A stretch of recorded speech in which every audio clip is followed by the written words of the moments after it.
Welcome back once again to the Pitlane Pals Formula One podcast. In this episode, we're going to be previewing a little bit of the stuff going on for the Canadian Grand Prix this weekend. We're already at Canada. It's weird. We're already like this far into the season. It doesn't January feel was right. yesterday. It still feels like it's early days, Yeah. right? Yeah. And we kind of skipped Spain. Apologies. It's almost like we were banned from recording. And you know who's one penalty point away from getting a race ban? Mr. Max Verstappen. Max Verstappen. Well, I want to know your thoughts on what gave him those last 3 penalty points. The incident with Mr. Russell. The incident. The incident. Right. I mean, at the end of the day, when the FAA document came out, we kind of all figured out that this was fully unnecessary. He did not need to give that position back. So everything that did happen was for no good reason. Did he deserve the penalty based on what happened, though? 100%. I mean, the guy literally went into Russell. It did not look like he was understeering into Russell. It looked like he was on purpose going into Russell. And that's just unacceptable in this sport. Now, as I just said, at the end of the day, he would not have had to given back that position. But Max, being the little hothead he decided to run into Russell after being run into by Leclerc and by Russell. So the pressure just built up. Max is a very emotional racer. So yeah, that's what led up to that incident, and yeah, deserved. It feels like when you watch it, in the way he just directly comes on the radio and starts talking about, we need to penalize Russell, right? He's like, he just ran into me, whatever. It just seemed like Max's like heat of the moment thought process was, I'm going to run into him in a way that looks like he ran into me, and then blame it on him. And like it felt like it was like this, like he was like, I'm not going to let him by without him getting a penalty type of thing. Because, of course, as we very well know, Russell and Max do not get along very well. They hate each other. They absolutely hate each other. It goes back to that clip I always see of Russell talking about Max, and he's like, yeah, he gets angry and he just lashes out in unnecessary borderline violence. Or whatever he says. If there's one thing not going his way, he's going to go absolutely insane. Yeah, with absolute anger and borderline violence. Bro, he does not sound like an Aussie. You make him sound like an Aussie. You're saying violence. Besides my terrible impersonation of George Russell, I think that they obviously have a lot of hatred for each other, and Max was not going to just let Russell by, even if he was supposed to or not. Which obviously we know the whole situation from the beginning was unnecessary and stupid, but it's just one of those things where it's like Max is so petty, and I get it. You know what I mean? Like, I get being petty. Athletes got to be competitive. Yeah. But there is just moments where it's like you are causing unnecessary drama, and as George Russell would say, borderline violence. Yeah. And he gets super aggressive. Yeah. He's just that kind of guy. He's that kind of guy. But I'm also pretty surprised, looking at that incident, comparing it to other situations where Max pushed other drivers off the track, which happens pretty regularly. I'm surprised Red Bull went ahead and said, give that position back. Because it wasn't clear at all. There wasn't a situation where it would have been like, yeah, he needs to give that position back. It looked pretty fine to me. So I'm surprised they jumped the gun. That part I was surprised on as well. I guess damage limitation, given the fact that there was a safety car, but ended up just resulting in way more worse damage. So weird, unfortunate circumstances for Red Bull, I guess. Especially when the Constructors' Championship with Mercedes and with Ferrari is so tight right now as it is for them. Yeah. That second place and third place battle is, going to be on the cusp. Every race matters a lot. So for them to for Max to kind of make that a lot worse than it needed to be, was definitely an unnecessary, I guess, result. For him to finish P10 in that race was just, it didn't need to happen. You know what I mean? It didn't need to happen. And obviously he was fucked from the beginning because of the safety car incident. Absolutely. That definitely put him in a vulnerable position given his strategy, which had worked very well up until that point. And I saw people giving the strategist lady, whatever her name is, shit for the strategy that she chose. But it was like it was almost perfect until the safety car happened. So I don't think she deserves any slander for that. It just weird. And I think that was kind of one of those weekends though where it felt like we've been watching Max kind of keep his tail on Piastri and on Norris, and that was pretty hurtful for any chances that he was going to have to fight with the McLarens for the Drivers' Championship. I don't think it's even on Max's mind, to be honest with you. I really don't think he thinks he has a chance. I think the rest of us just know he's Max Verstappen, so we get a little, it could happen. But it definitely, that's one of those weekends, like, that doesn't happen to McLaren this season. You know what I mean? Like, I mean, they make their mistakes, but one of their drivers is going to be on the podium every single weekend, and Red Bull just has, it's going to be difficult when you're fighting basically 2 against 1 for the Drivers' Championship. And that also puts Red Bull behind Mercedes by over 10 points, behind Ferrari by over 20 points in the Constructors' Championship. So not looking great. Ouch. Yeah. Ouch across the board. Come on, Yuki Tsunoda. No, I'm just kidding. But no, with the 1 penalty point to go, it does beg the question, does Max drive more cautiously? Does he have that in him to hold off and wait for his penalty points to expire so that he doesn't get a race ban? No. He's not that guy. Respectfully, he's not that guy.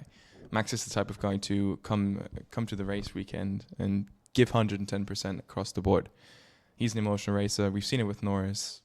He gets up in there. When you leave the door open, Max is going to come there and he's going to go for the gap, because when a gap exists, you go for it. And as you just said with the championship, I don't think he's thinking about is there an opportunity with this championship. I just think Max pulls up and he's just going to do the best he can, and he's going to perform as best as he can. And I think his mind is for winning, and his mind is for winning the championship. And he's not the type of guy to put his head into the sand now and be like, oh, I can't win this championship. Now he's going to turn up. He's going to try to win. He's going to do his best. He's going to make the life of McLaren very difficult. And that's just the type of guy he is. That's why people love him. Yeah. And drama's going to unfold either way. And I'm super excited for Canada. Max Verstappen on the track. 100%. I'm actually super excited for Canada. It's supposed to rain on Sunday. Oh, actually.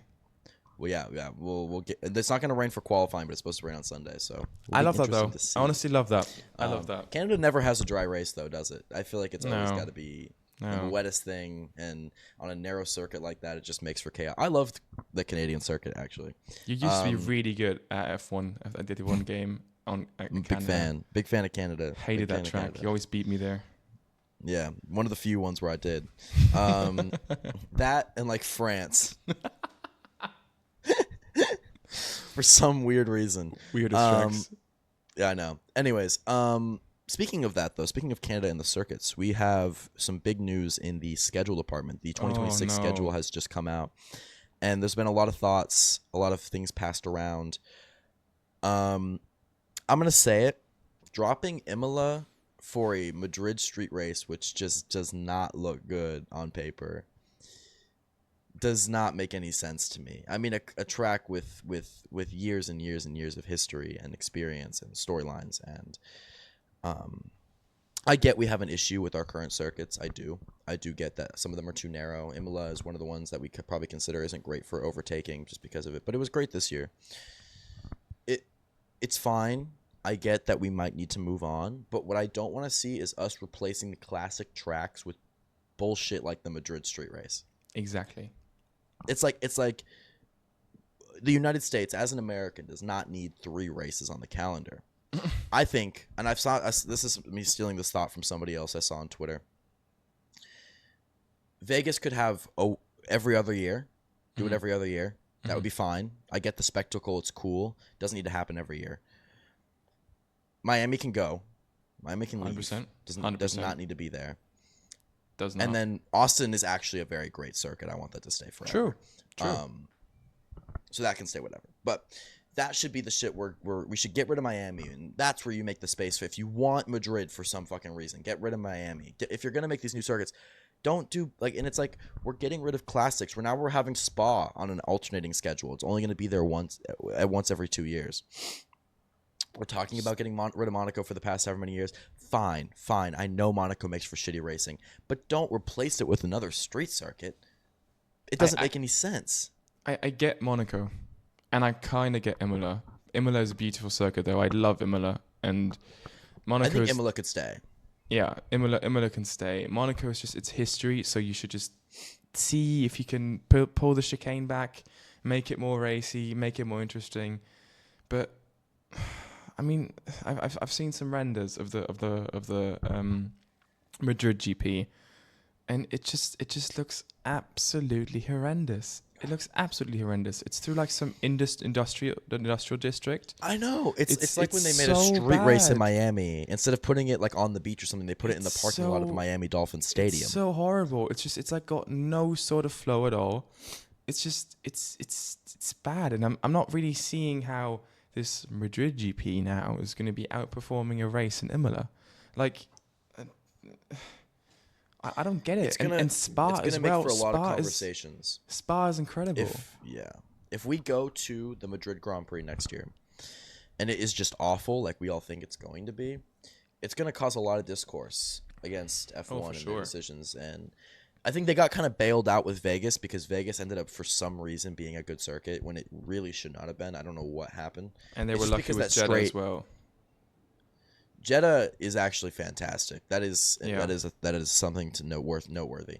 But I just wish we would spend more time making real circuits and tracks in the countrysides like Imola and make real racing tracks rather than these spectacles that are supposed to be these occasional street races. I think what the FIA could do, and this is just a weird, I don't know, what do I know? Obviously, I understand money wins and money is king, and I understand that at the end of the day, it doesn't matter what we want as fans. It matters what's going to make them the most money. Yeah. But I think logically, you say we have 6 street circuits a year that we'll do. Mm-hmm. Everything else has to be a circuit or like an actual track. And with those 6, you can alternate them. Yeah. You can say, here's our cap. Highest bidder gets the positions for this year or whatever. Or you sign contracts where it's like Vegas happens once every 2 years. Or Madrid gets that slot the next year. And you kind of just mix it up, flip it around. And like you make the one consistent maybe Monaco or something. Just across the board felt like a poor decision. And I mean, we knew it was coming. This isn't new news. Dropping Imola officially was a bit of a shocker.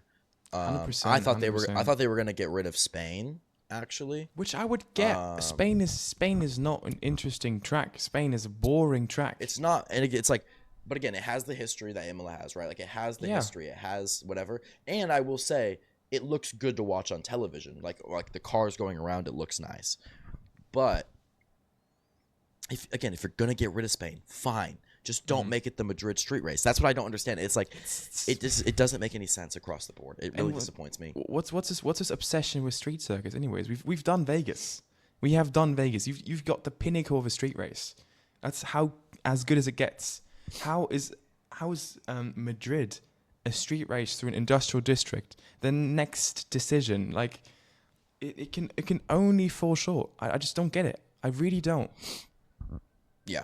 And nobody's excited for it. It's like we have circuits that we aren't even using right now that we can add to the track. I know a lot of it is money. I know a lot of it is wherever the money comes from.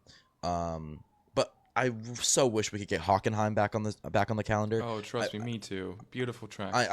I know. And you'd have a home race. To have a German race again. Oh, please.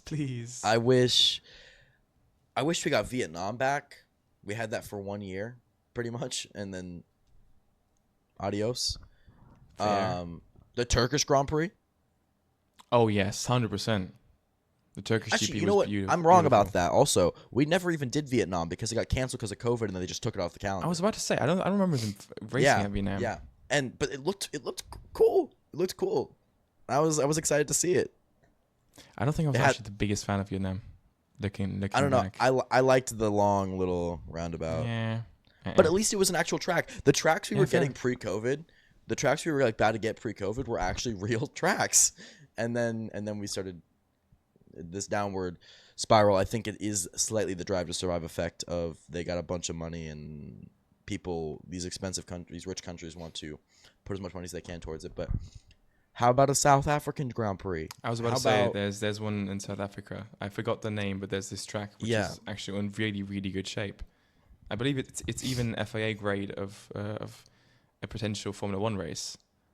So it could happen. But I guess we're doing street circuits. We'd rather just put up some barriers and some poles and some curbs to let them race around the fucking industrial district. Sorry, it's really triggering to me. I hate the fact that this was the decision. I love Imola. I really, really, really like that track. And it's it's terrible. And I know we're preaching the choir a little late here. Everyone said their thoughts on it, but it is just it's frustrating to see the sport that, we love, we put so much time to, just kind of going down this, like, I'm consistently disappointed with the decisions that they're making. It feels like when you're like a fan of a video game, like a sports video game, and every year they put out the game and it gets worse and worse and worse, and it's like you keep buying it because you like the sport and you want to play as your favorite players or drivers or whatever, and it just keeps getting worse, and they just keep putting less money towards it. But it's like that dog, It's like that dog you feed. that one doesn't even make sense this time. And it's funny because if it's any for somebody's first listen to the podcast, every time they've got to be confused. Don't know what the fuck we're talking about. But yeah, no, I disappointed with that decision. But moving on to some more drama, Formula One news. Charles Leclerc seems a little upset at the moment. Not only Hamilton, we've talked about Hamilton, but it seems that Charles Leclerc may be realizing that Ferrari just doesn't have what it takes to win a championship. Is he wrong? Absolutely not. But where does he go?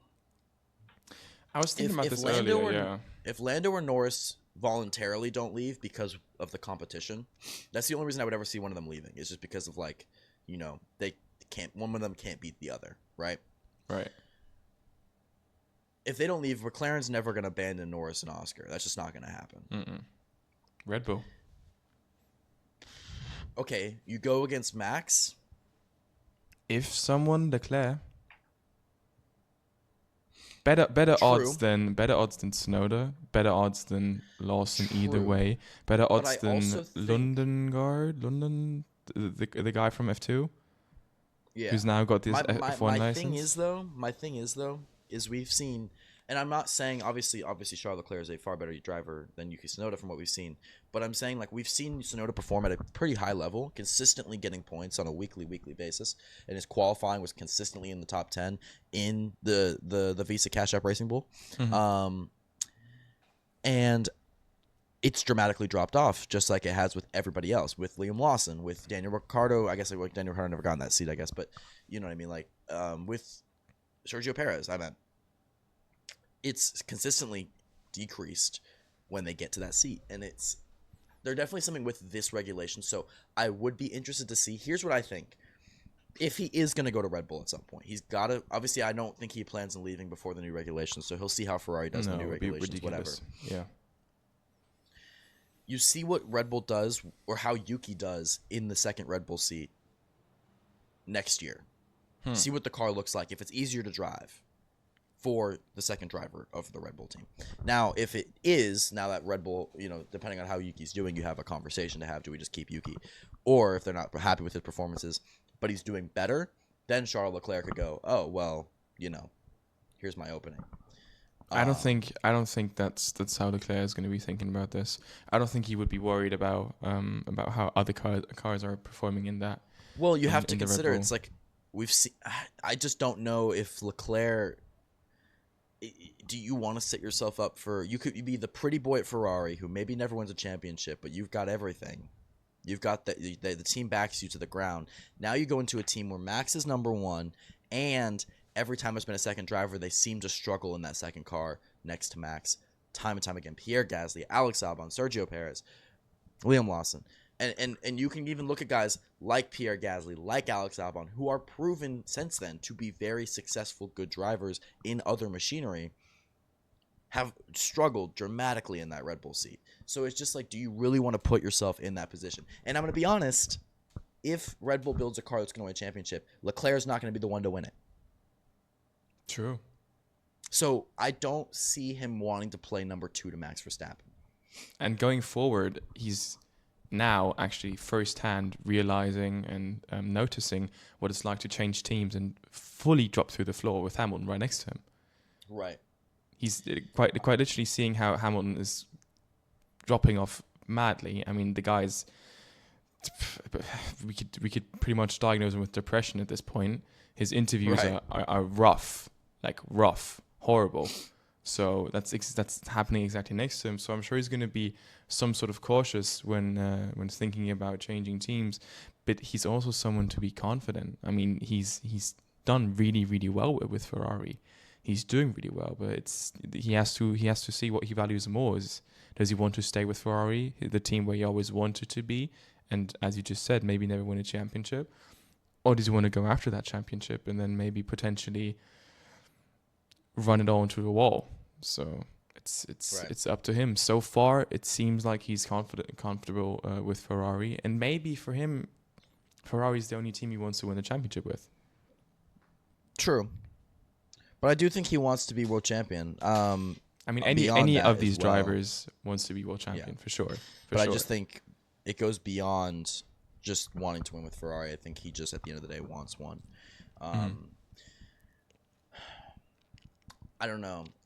But it's like, where does he go? I guess a lot of that would depend, though, on what the new regulations look like. We still have Adrian Newey in Aston Martin for 2026. You know, his first real shot to see what Adrian Newey can do with the funding of a Lawrence Stroll.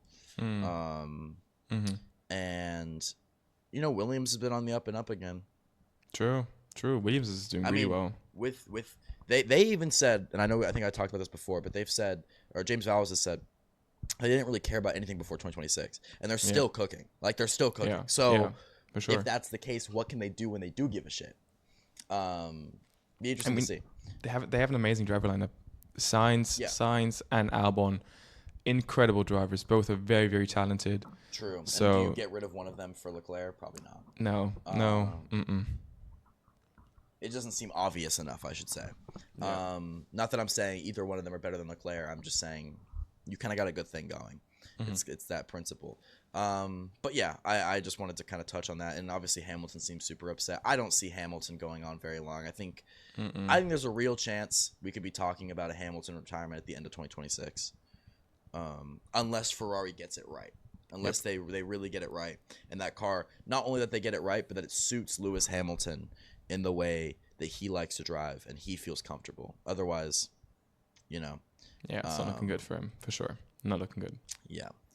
I think there's one more thing. There's one more thing with Canada going on right now. I'm sure you've seen the videos. The visual situation in Canada is pretty difficult right now. Really? I haven't seen this, actually. The production team pull up a picture of how Canada's looking right now. I think they've got some pollution issues. It literally looks like smog from it's a wildfire. China. Oh, a wildfire, yeah. I don't know what it was, but it looks rough. I know.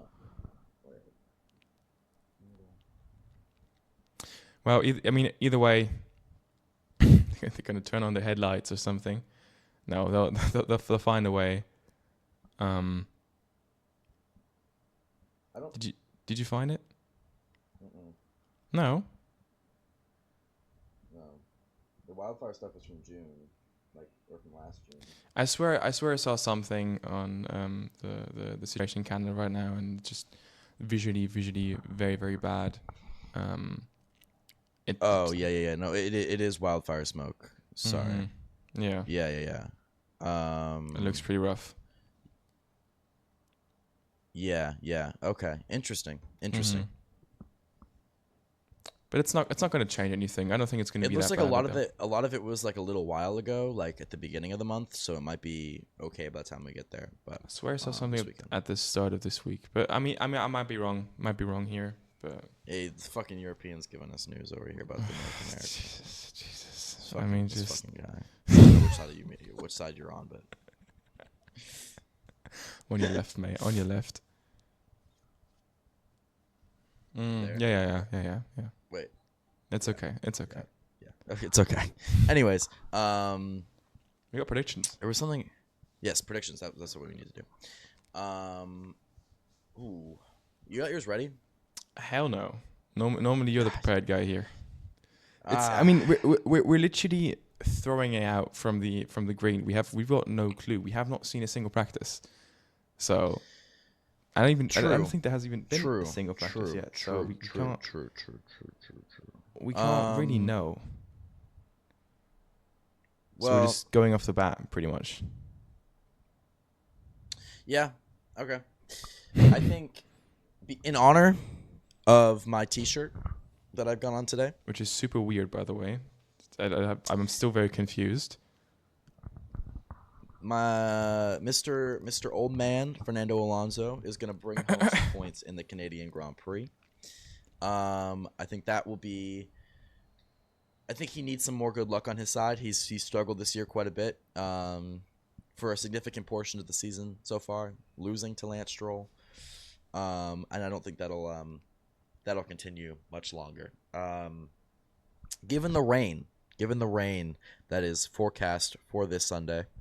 Oh, fuck. I was trying to hold that back. Sorry. You can cut that or whatever. Given the rain that is forecast for this Sunday, I see there being some drama, some issues, because Canada just typically gets very chaotic and there typically tends to be rain, and we've seen this before. I think there's going to be 2 DNFs during the Canadian Grand Prix. The rookies. Not a rookie specifically, but it just is going to happen. And we've also seen Alex Albon be pretty damn good at Canada in the previous years. So my final race prediction is that Alex Albon's going to finish in the top 5 of the Canadian Grand Prix. Keeping him a little tame this time because I feel like every time I'm like jumping for the stars and then that shit just doesn't happen. And I need to bring it back a little bit. We airball a lot. We do. We airball a lot. We do.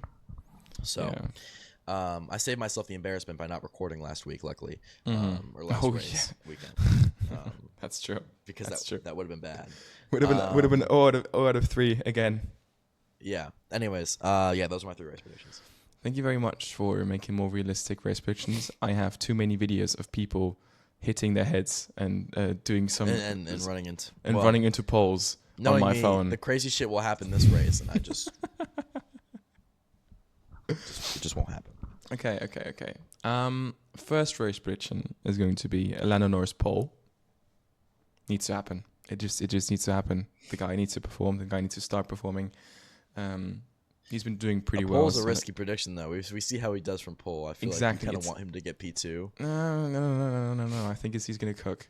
Because it's not a long way down to turn 1 in Canada. True. It's so also narrow. If there's one track where he should be getting pole, it's Canada, because you're gonna be you're gonna be P1 in the corner anyways, because it's literally like 3 steps down from the starting line. So, yeah. Second prediction will be that I hope that Lewis Hamilton will start performing better in Canada. I just hate to see his downfall right now. It's pretty rough. So I hope it's really hard to watch. It's really, really hard to watch. So, I'm saying top 8. Hamilton's going to be in the top 8. Okay. I mean, that's yeah. I don't know if that's a redemption weekend. No, that's not redemption. Like top 5. Sorry, top 5. Okay. Top 5. Okay. Top 5. He just needs to get it together again, and I hope it goes well for him. Lastly, I think I should make a prediction for the home hero, Lance Strulovic. my guy. And I'm going to say Lance Stroll is going to DNF in the Canada GP. I think it's not going to be his weekend like any other weekend so far. Well, he's also like coming off some health issues. Yeah, he's got some health issues going on. Although we've seen how Lance Stroll does coming off health issues. Remember when he broke his hand on the bicycle and oh yeah, kind of like low-key cooked in the next race? I'm just saying. Just saying. There's anything to go off of. He might cook. No, I don't think he's going to cook. I would be surprised if Lance Stroll cooks. It's funny. I threw this Aston Martin shirt on for the first time in a recording, and it's the weekend that it's Lance Stroll's home race. That was not intentional at all. That was very intentional. You know, deep in your heart, you're actually a Lance Stroll fan, mate. You just haven't come out yet. You can come out of the closet, mate. Don't worry. Mate. Anybody else? Anybody else? But that's it. That's my three race predictions. Sounds good. Yes. All right. Well, we'll see how we do. As the weekend gets underway here, starting today, actually. So thank you guys all so much for listening to this episode of the Pitlane Pals Formula One podcast. If you did enjoy, make sure you find us on Instagram, Spotify, YouTube, TikTok, all the places. I feel like I'm rusty right now in my outros and intros. Like, it's been a minute. It's been a while, yeah. True. It's been a minute. We should be back with a review, back on our regular schedule programming. I moved, so I've been like super busy and it's still not set up in here, but it will improve. But yeah, thank you all for listening to this episode, and goodbye. Goodbye.